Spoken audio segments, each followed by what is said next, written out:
Hey guys, welcome back to my new blog. तो कैसे हैं आप लोग? आई होप आप लोग अच्छे होंगे। और अभी मैं जा रहा हूँ जिम के लिए। मॉर्निंग में ही मैं स्टार्ट करूँगा जिम, क्योंकि इवनिंग में नहीं हो पाएगा, क्योंकि इवनिंग में मेरे ऑर्डर्स वगैरह भी आते हैं। तो मॉर्निंग में मैं टाइम निकाल के भी जा रहा हूँ जिम के लिए। ये रेडी हो चुका हूँ जिम के लिए, पूरे शूज़ वगैरह पहन के मैं निकल रहा हूँ। तो आज मैंने करा ये चेस्ट की एक्सरसाइज, ये बेंच प्रेस कर रहा था मैं, और इस पर मैंने लगा रखा था कितना आपका 10 + 10 प्लस आपका 10 और प्लस 10, मतलब 40 kg के आसपास मैं कर रहा था। 40 kg तो वेट हो गया, और बाकी ये रॉड का भी वेट अलग, मतलब 10 kg या 5 kg का रॉड का वेट आप ले लो। फिर अभी मैं ज़्यादा वेट नहीं लिफ्ट कर रहा हूँ, क्योंकि यार एकदम से नहीं हो पाएगा। काफ़ी टाइम बाद जिम मतलब आया हूँ। बेंच प्रेस के बाद बॉडी कंडीशन कुछ ऐसी थी। अब निकल रहे हैं हम घर के लिए, लिफ्ट आ रही है बस।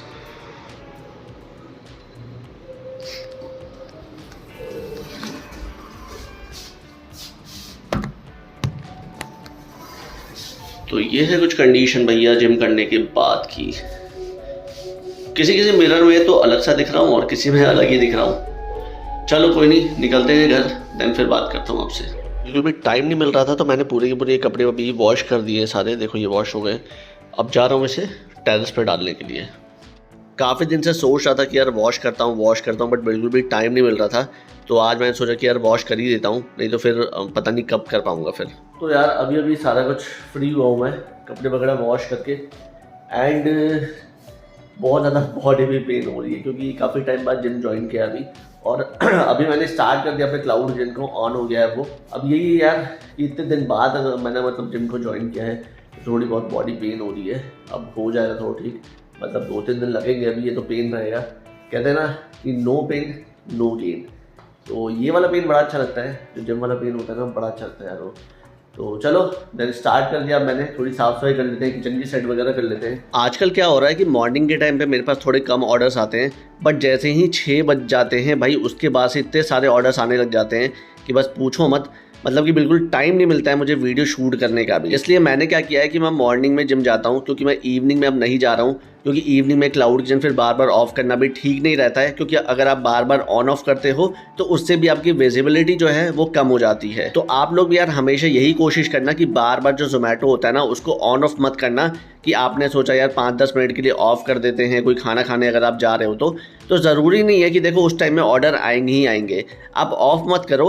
अगर ऑर्डर आते हैं तो देखो थोड़ा बहुत तो आपको मैनेज करना पड़ेगा उस टाइम पे, बट ऑन ऑफ मत करना। क्योंकि उससे क्या होगा ना, फिर जोमेटो को यही लगता है कि भाई ये रेस्टोरेंट ना बहुत कम टाइम के लिए ओपन होता है, और वो थोड़ा विजिबिलिटी पे भी असर करता है आपके। फिर अब मेरे साथ क्या है कि मेरे पास काफ़ी सारे रिपीटेड कस्टमर्स आते हैं, जिसकी वजह से अगर मैं थोड़ा ऑन ऑफ भी करता हूँ तो मुझे थोड़ा सा मतलब उस पर अफेक्ट नहीं पड़ता है। बट फिर भी मैं नहीं करना चाहता। मैं सोचता हूँ यार कोई नहीं, बार बार नहीं करूँ। इसीलिए मैंने जिम का टाइम भी मॉर्निंग कर दिया, ताकि मैं भाई आराम से अपने ऑर्डर्स को निपटा पाऊँ फिर दिन में। क्योंकि पहले मैंने जिम का टाइम जो रखा था मतलब 5 बजे के आसपास मैं जाने का सोच रहा था, क्योंकि इवनिंग में ही मैंने सोचा कि जाऊंगा। क्योंकि यार मॉर्निंग में तो बहुत ही मतलब लेजीपन सा होता है। चलो फटाफट से पहले ये ऑर्डर दे देते हैं, देन उसके बाद मैं आपको एक और चीज़ बताऊंगा कि अपनी विजिबिलिटी को कैसे बढ़ाएं आप, क्योंकि विजिबिलिटी बहुत ही ज़्यादा इंपॉर्टेंट फैक्टर है हमारे क्लाउड किचन के लिए। मैंने एक भाई को ऑर्डर दिया, और इतने ज़्यादा लोग परेशान हैं यार जोमेटो से। पहले तो स्विगी से ही परेशान थे, अब तो जोमेटो से ही परेशान हो गए, क्योंकि यार उनकी मनमानी अलग चल रही है। कभी कमीशन बढ़ा देते हैं तो कभी कुछ कर देते हैं, मतलब अलग ही उनका चल रहा है सिस्टम कुछ। तो यही थे डिलीवरी जो राइडर थे, वो बोल रहे थे कि अभी, क्योंकि आज पहली बार ऐसा हुआ यार कि मतलब राइडर भी नहीं असाइन हुआ था। जोमेटो में ऐसा पहली बार हुआ कि राइडर ही असाइन नहीं हो रहा है। अभी मैं आप लोगों से बात ही कर रहा था कि इतने में ये ऑर्डर आ गया, और ये था आपका मिंट बर्गर का। आप जितने ज़्यादा देर तक अपने क्लाउड किचन को ओपन रखते हैं, तो आपकी विजिबिलिटी भी उसी हिसाब से फिर शो करती है। अब कुछ लोगों का ये भी कहना है कि हम तो पूरी रात भर भी अपने क्लाउड किचन को ओपन रखते हैं, बट फिर भी हमारे पास ऑर्डर्स नहीं आते हैं। ये बात आपकी बिल्कुल सही है कि आपके पास ऑर्डर्स नहीं आ रहे हैं, बट इसका मेन रीज़न यही है कि अभी जो आपका आउटलेट है वो बिल्कुल न्यू है। आप मिनिमम 1 वीक के लिए अपने आउटलेट को ज़्यादा टाइम के लिए ओपन रखना, यानी आप 11 घंटे के लिए ओपन रख लो, 12 घंटे के लिए रख लो, 13 घंटे के लिए रख लो, मतलब ज़्यादा रखना है ताकि आपकी विजिबिलिटी धीरे धीरे बढ़ जाए। मैं स्टार्टिंग से ही अपने आउटलेट को ज़्यादा टाइम के लिए ओपन रखता था, और आज भी मैं कम से कम 11 से 12 घंटे इसको ओपन ही रखता हूँ। देखो क्लाउड किचन में ऐसा नहीं है कि अगर आप 12 घंटे इसको ओपन करके रखते हो तो आप पे 12 घंटे ही काम आएगा। जैसे जैसे आपके पास ऑर्डर्स इंक्रीज होंगे, उसी हिसाब से आपके वर्किंग आवर्स भी इंक्रीज होते जाएंगे। अगर मैं अपनी बात करूँ तो स्टार्टिंग में मेरे पास ऑर्डर्स बहुत ही ज़्यादा कम आते थे, थे,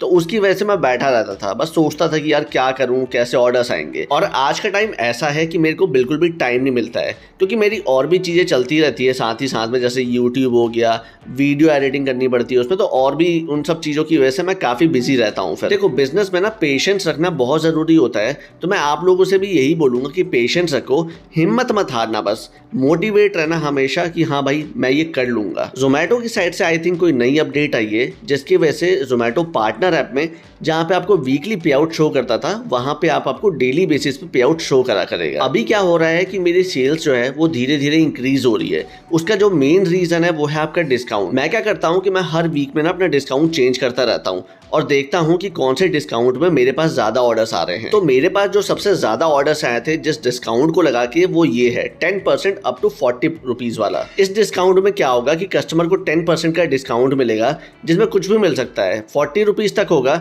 यानी कि 10 रुपीज में मिल सकता है, 18 भी मिल सकता है, 20 भी मिल सकता है, 30 भी मिल सकता है और 38 भी मिल सकता है। इस डिस्काउंट को लगाने के बाद मेरे पास काफी सारे ऑर्डर्स आ रहे हैं और सेल्स भी काफी अच्छी हो रही है। अगर मैं कल के पे आउट की बात करूं तो मुझे मिले थे यहाँ पे 4068 रुपीज, जिसमें टोटल 22 ऑर्डर्स थे और सेल्स हुई थी 6258 की। बस थोड़ा दुख इस बात का है कि जो जोमेटो का कमीशन है वो बहुत ज्यादा हाई है, जिसके वजह से यार देखो 2190 रुपीज उन्होंने कट कर दिए। पर कोई नहीं, अब क्या कर सकते हैं, अब जोमेटो के ही थ्रू हमारे पास ऑर्डर्स वगैरह आते हैं, तो कोई इशू नहीं है। अब वो भी अपने प्लेटफॉर्म की फीस ले रहे हैं। आप लोग भी एक बार इस वाले डिस्काउंट को ट्राई करना, मे बी हो सकता है कि आपकी भी सेल्स इस वाले डिस्काउंट के जरिए बढ़ जाए। लेकिन ऐसा मत करना कि 1-2 दिन के लिए आपने डिस्काउंट रन किया और फिर देखा कि आपको तो कोई भी रिस्पॉन्स नहीं मिल रहा है तो आपने उसे हटा दिया। नहीं, बिल्कुल नहीं करना है ऐसा।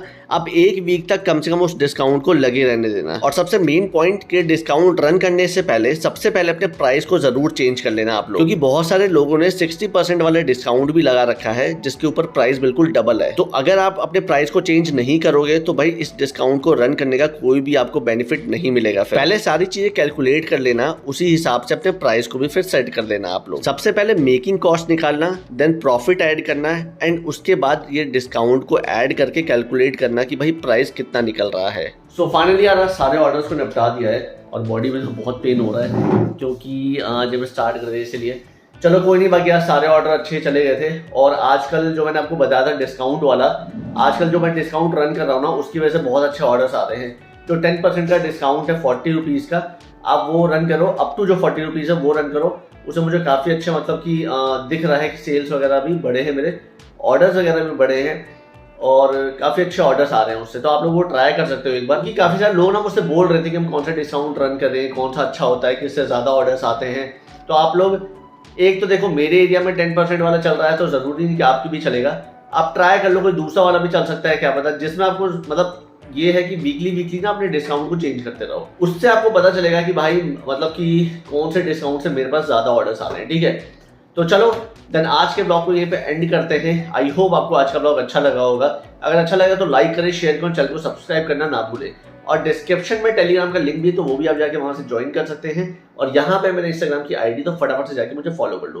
तो चलो फिर मिलते हैं नेक्स्ट ब्लॉग में, तब तक अपना ध्यान रखिए। Okay, tata, bye.